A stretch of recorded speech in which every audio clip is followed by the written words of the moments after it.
Chapter 2. Sound Methods. From the 5 foregoing right principles, when they are truly apprehended and practiced, will issue sound methods.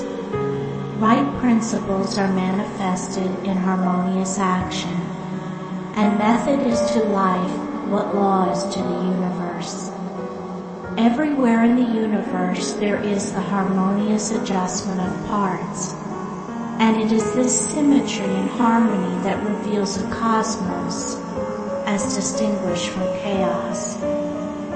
So in human life, the difference between a true life and a false life, between one purposeful and effective and one purposeless and weak, is one of method.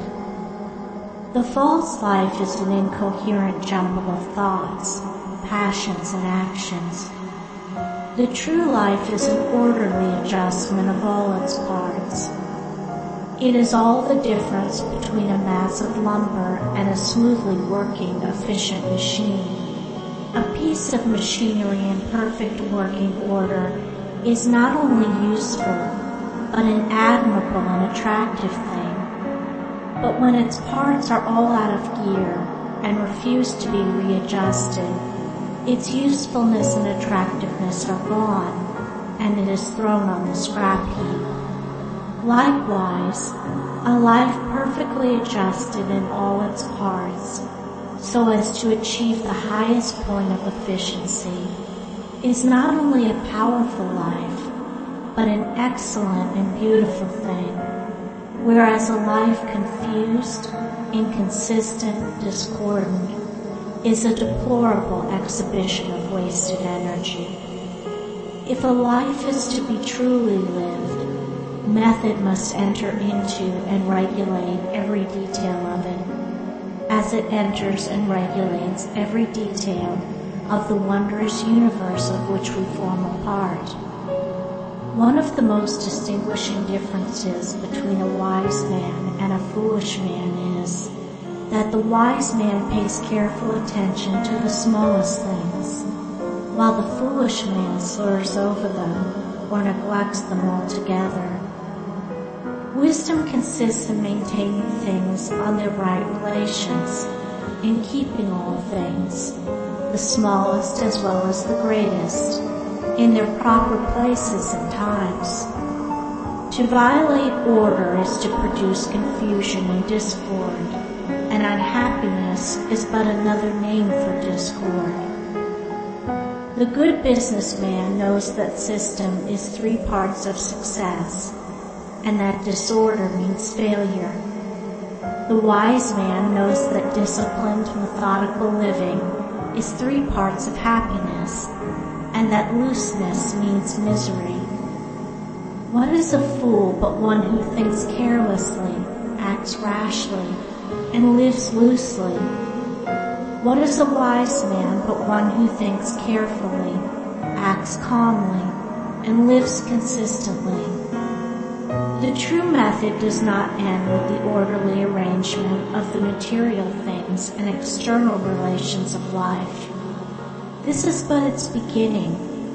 It enters into the adjustment of the mind, the discipline of the passions, the elimination and choice of words and speech, the logical arrangement of the thoughts, and the selection of right actions. To achieve a life rendered sound, successful, and sweet by the pursuance of sound methods, one must begin not by neglect of the little everyday things, but by assiduous attention to them. Thus the hour of rising is important, and is regularly significant, as are also the timing of retiring to rest, and the number of hours given to sleep. Between the regularity and irregularity of meals, and the care and carelessness in which they are eaten, is all the difference between good and bad digestion, with all that this supplies, and an irritable or comfortable frame of mind, with its train of good or bad consequences. For attaching to these meal times and meal ways are matters of both physiological and psychological significance.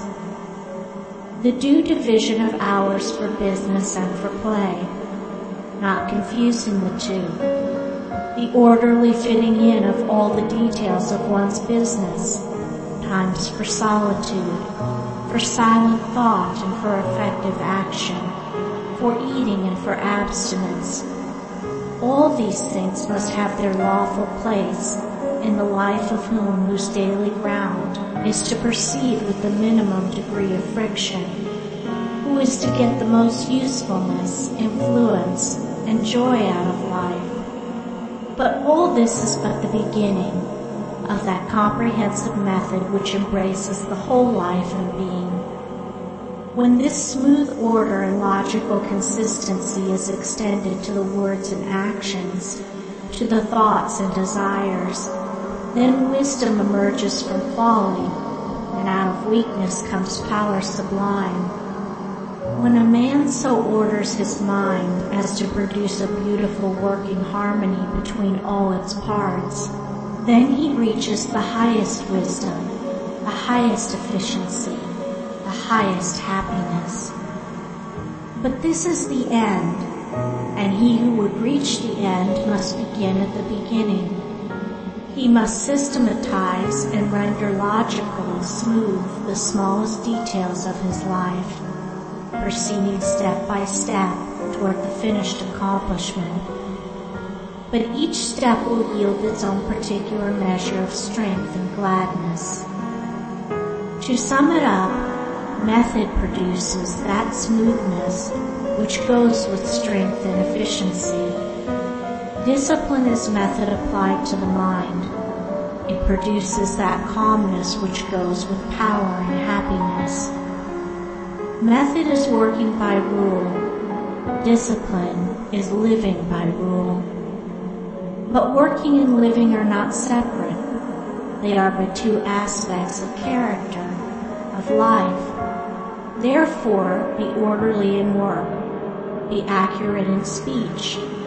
Be logical in thought. Between these and slovenliness, inaccuracy and confusion, is the difference between success and failure, music and discord, happiness and misery. The adoption of sound methods of working, acting, thinking, in a word, of living, is the surest and safest foundation for sound health, sound success, sound peace of mind. The foundation of unsound methods will be found to be unstable and to yield fear and unrest even when it appears to succeed, and when its time of failure comes, it is grievous indeed. End of chapter 2. Recording by Andrea Fiore.